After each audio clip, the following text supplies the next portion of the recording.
اب میں بلانے جا رہا ہوں کی نوٹ اسپیکر کو، جسے میں بھی بہت بے صبری سے سننا چاہتا ہوں کہ کوئی تجھ سا ہو تو پھر نام بھی تجھ سا رکھے، مجھ کو اچھا نہیں لگتا کوئی ہم نام تیرا۔ جناب ویس طرفدار صاحب سے گزارش کر رہا ہوں کہ وہ ڈائس پہ تشریف لائے۔ صاحبوں، صاحبزادیوں اور صاحبزادوں، پچھلے 50 سالوں سے ایک صحت مند روایت جو لگاتار چلی آ رہی ہے، اس کو تقویت دینے کے لیے آج ہم سب علیگ اپنے تعلیمی پیشوا اور محسن قوم سر سید علیہ الرحمہ کا خراج عقیدت پیش کرنے اور یوم سر سید کا جشن منانے کے لیے یہاں اکٹھا ہو گئے۔ سر سید جیسی کسی عظیم اور ہمہ جہت شخصیت کو خراج عقیدت پیش کرنے کا اس سے بہتر طریقہ اور کیا ہو سکتا ہے کہ مختلف کانفرنسز، سیمینار، پبلک میٹنگ، چھوٹی بڑی پبلک میٹنگ کے ذریعے عوام و خواص کو ہم یہ بتائیں کہ سر سید کی علی گڑھ تحریک کیا تھی۔ ہم ان کو یہ بتائیں کہ جدید تعلیم کے حصول کے لیے سر سید نے جو انتھک اور لگاتار محنت کیا اور ان کا جو دن اور رات درد و کرب میں گزرتا تھا، اس کو بھی بتائیں۔ سر سید نے اپنے مشن کی تکمیل کے لیے جس سنگلاخ اور خاردار وادی کو چنا تھا، 25 سال اس وادی میں سفر کرتے کرتے ان کے روح پر کتنے زخم آئے تھے، ان کے پیروں پہ کتنے آبلے پڑے تھے۔ ہمیں چاہیے کہ ہم ان کے زخموں کو، ان آبلوں کو بینڈیج ہٹا ہٹا کر کے نئی نسلوں کو دکھائیں، تاکہ نئی نسلوں کو یہ احساس ہو سکے کہ AMU علی گڑھ صرف ایک یونیورسٹی کا نام نہیں ہے، بلکہ ایک تحریک کا نام ہے، ایک سوچ کا نام ہے، ایک مشن کا نام ہے، عزت سے جینے کا ایک کمٹمنٹ کا نام ہے، تاکہ ہمارے نئے لوگ، نئی نسل کے لوگ یہ جان سکیں۔ اور اگر ہو سکے تو تھوڑا اپنا جائزہ بھی ہم لے لیں، میں بھی، کہ اگر ہم سچے علیگ ہیں تو ہم نے سر سید کی تحریک کے لیے جو کل بھی ضروری تھی اور آج شاید اس سے بھی زیادہ ضروری ہے، سر سید کی تحریک کو آگے بڑھانے کے لیے ہم نے کیا کیا۔ ذاتی طور سے ہم کو اپنے ضمیر سے پوچھنا چاہیے، مجھ کو آپ سے نہیں، آپ کو مجھ سے نہیں، بلکہ ہم سب کو اپنے ضمیر سے پوچھنا چاہیے کہ ہم نے پچھلے دنوں جو سر سید کی تحریک کے لیے، اس کی مضبوطی کے لیے کچھ کیا کہ نہیں کیا۔ اگر ہمارا ضمیر کہے کہ نہیں کیا، تو آج یہ عہد کرنے کا دن بھی ہے کہ آئندہ ہم سے ایسی کوئی بھول نہیں ہوگی۔ میرے خیال سے اس سے اچھی خراج عقیدت سر سید کو اور کیا ہو سکتی ہے۔ آج کی محفل پہلے تو عمومی تھی، مگر زیادہ آواز ہو رہی، ایک عام محفل تھی، ابھی بھی آواز زیادہ، عام محفل تھی، مگر 2 وجوہات نے اس محفل کو خصوصی بنا دیا۔ پہلی وجہ تو یہ ہے کہ مئو کے ایک علم دوست، علم نواز اور علمداں شخص، جو علیگ نہ ہونے کے باوجود بھی علیگ برادری سے والہانہ اور بے لوث محبت کرتا ہے، ایک ایسا شخص جس کے دل و دماغ میں ایک کچھ کر گزرنے کا ایک جنون ہے، وہ ہیں ہمارے نگر پالکا پریشد مئو کے چیئرمین جناب ارشد جمال صاحب، جن کی شرکت بحیثیت مہمان خصوصی جن کی شرکت نے آج کی اس محفل کے حسن کو دوبالا کر دیا۔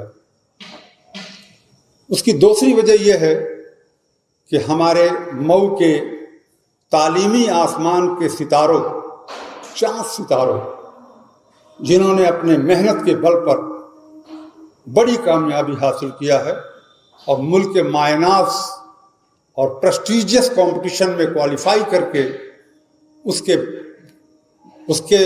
کوالیفائی کرنے کے وجہ میں یہاں پر ایوارڈ لینے کے لیے وہ طلباء و طالبات جو موجود ہیں، ان کی موجودگی نے اس محفل کو باوقار بنا دیا ہے اور سر سید کی تحریک کو ایک نئی قوت بخشی ہے۔ میں آپ سب کا شکریہ ادا کرتا ہوں، استقبال کرتا ہوں۔ آج کا میرا موضوع ہے بڑا منفرد، اور موضوع بتانے سے پہلے میں آپ کو یقین دلاتا ہوں کہ 5 سالوں سے خواہش تھی اس موضوع پہ بولنے کی، مگر کبھی حالات نے اجازت نہیں دیا اور کبھی ہمت نہیں پڑی۔ آج خواہش ہو رہی ہے کہ جب سر سید کو ہر طریقے سے ہم جائزہ لے رہے ہیں، ان کے ایک ایک اینگل کا، یہاں تک کہ سفر نامہ کا بھی تفصیل کے ساتھ ہمارے پیش کیا ہے کلیگ نے، تو ایک بہت بڑا اینگل اس کا بھی جائزہ لے لیں۔ تو میرے آج کا موضوع ہے سر سید کا نظریہ قومیت۔ موضوع بہت حساس ہے، نازک ہے اور وقت طلب بھی، اس لیے میں خاص طریقے سے صدر مجلس اور ناظم مجلس سے درخواست کرتا ہوں کہ فیاضی کا ثبوت دیتے ہوئے جو میرے لیے وقت کا تعین کیا گیا ہے تھوڑا اس میں اضافہ کر دیں، اور سامعین حضرات سے درخواست ہے کہ اپنے صبر کے دامن کو تھوڑا سا وسیع کر دیں تو شاید میں اپنے موضوع سے انصاف کر سکوں۔ اب میں سیدھے اپنے موضوع پہ آتا ہوں، سر سید کا نظریہ قومیت۔ سر سید ایک مصلح تھے، مفسر تھے، مورخ تھے، آرکیٹیکٹ تھے، علی گڑھ تحریک اور بہت ساری تحریکوں کے بانی تھے، وغیرہ وغیرہ۔ سوال یہ ہے کہ کیا سر سید ایک سیاسی رہنما بھی تھے؟ اگر سر سید سیاسی رہنما تھے تو 4 سوال ایسے پیدا ہوتے ہیں جن کا جواب ہمیں ڈھونڈنا ہے۔ وہ 4 سوال یہ ہیں کہ سر سید اگر سیاستداں تھے، سیاسی رہنما تھے، تو ان کا سیاسی نظریہ کیا تھا؟ خاص طور سے لفظ قوم لفظ، ایک چھوٹی سی مثال دے کر سمجھاتا ہوں کہ قوم کا لفظ اپنی تحریر و تقریر میں انہوں نے کتنی کثرت سے استعمال کیا ہے کہ علی گڑھ ایگزیبیشن میں ہمارے کالج کے طلباء نے ایک ڈرامہ اسٹیج کیا تھا۔ ڈراموں کے شروعات میں سر سید نے صرف 4 منٹ کی اسپیچ دیا تھا۔ 4 منٹ کی اسپیچ نے 13 بار لفظ قوم کا استعمال کیا تھا، یہ تاریخ گواہ ہے۔